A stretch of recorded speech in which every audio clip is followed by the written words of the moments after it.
Signature કોમ્પ્લેક્સમાં આવેલ Narmada paramedical ક્લાસીસના સંચાલકોએ નર્સિંગના કોર્સના બહાને છેતરપિંડી કર્યા હોવાનો આક્ષેપે હોબાળો મચાવ્યો હતો।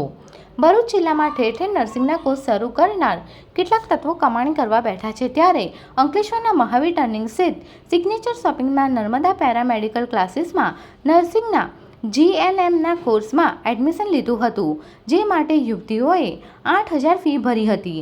જે બાદ આ પરીક્ષા પેટે 3,000થી વધુ ફી વસૂલ કરી ડોક્યુમેન્ટ અને સ્કોલરશીપ પણ પરત નહીં આપતા હોવાના આક્ષેપ સાથે આજે 1 કલાકે આદિવાસી સમાજના આગેવાનોએ, સંજય વસાવા સહિતના આગેવાનોએ નર્મદા પેરામેડિકલ ક્લાસીસના તાલીમ કેન્દ્ર ખાતે પહોંચી હોબાળો મચાવ્યો હતો, જ્યારે નર્સિંગ કોર્સમાં છેતરાયેલ તાલીમાર્થીઓએ તેઓને યોગ્ય ન્યાય મળે તેવી માંગ કરી હતી। મારું નામ વસાવા રશ્મિબેન મુરજીભાઈ છે। હું ભરૂચથી આવું છું અને મેં અહીંયા નર્મદા પેરામેડિકલ ક્લાસ છે ને ત્યાં ક્લાસ કરવા માટે નર્સિંગ કરવા માટે મેં એડમિશન લીધું હતું, તો મને 8,000 રૂપિયા ભરાયા હતા અને મને કીધું હતું કે હું તમને તરત જ છે ને હોસ્પિટલમાં જોબ માટે લગાવી આપીશ એમ કરીને કીધું હતું। પછી 8,000 રૂપિયા ભરાયા છે। પછી 8 મહિના પછી મને એક્ઝામ અપાવી છે પાછી, અને તે એક્ઝામ આપવા ગયા ત્યાં પણ અમને જે રસીદ, હોલ ટિકિટ જે પણ આવે છે, પેપર તે બધું લઈ લીધું હતું, અને જ્યારે ફોટા પાડવાના હતા અમારે જે પેપર ને એના બધા, તો તે પેપર પણ અમે પાસેથી લઈ લેતા હતા અને ફંડ પણ ત્યાં લઈ લેતા હતા।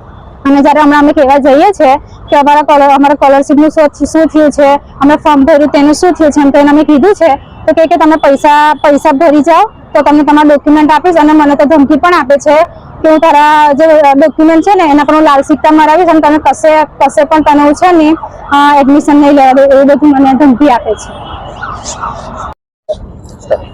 મારું નામ વંચિતાબેન ભાદુભાઈ વસાવા છે। હું અંકલેશ્વરની જ છું। હું GNMમાં એડમિશન લીધેલું હતું 3 વર્ષનું કરીને 8,000 રૂપિયા મારી પાસે ભરાવેલા, એની રસીદ અમને આપી છે। પછી એક્ઝામ આપવાની છે એમ કરીને 500 રૂપિયા ભરાવેલા, તે ખાલી નોટબુકમાં લખેલા છે। એટલે મેં પછી પૂછ્યું કે બે પૈસા ભરેલા છે એમ મને પૂછે છે, અને પછી એવું કે હવે તને મેં ઓનલાઈન ચેક કરાવ્યું તો મારે એડમિશન બતાવતું નથી, બધા ડોક્યુમેન્ટ આપ્યા નહીં એવું બતાવે છે ઓનલાઈનમાં। અને મેં પછી કીધું કે મારા ઘરના મને બોલે છે, અમે કહે કે ડોક્યુમેન્ટ જોતા હોય તો પછી તમે 80,000 રૂપિયા ભરો અને ડોક્યુમેન્ટ લઈ લો, એવું વાત કરે છે મને। હા, એ સ્કોલરશીપ બી 2 છોકરીઓની સ્કોલરશીપ આવી હતી તો એમના જોડે બેંકમાં ગયા અને તરત જ ઉપાડીને એમના હાથમાં લઈ લીધા। અમને કશું કીધું નહીં કે શું કામ લઈ લે છે અને કઈ આપવાના છે, કશું રજૂઆત નહીં કરી અમારા જોડે। ડોક્યુમેન્ટ પાછો માંગવા પર શું જવાબ આપો છો? એ કે ડોક્યુમેન્ટ જોતા હતા 80,000 રૂપિયા ભરો ડોક્યુમેન્ટ લઈ આવો કોલેજ પરથી, એવું કહે છે।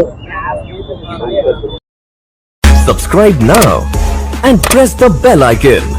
Never miss an update.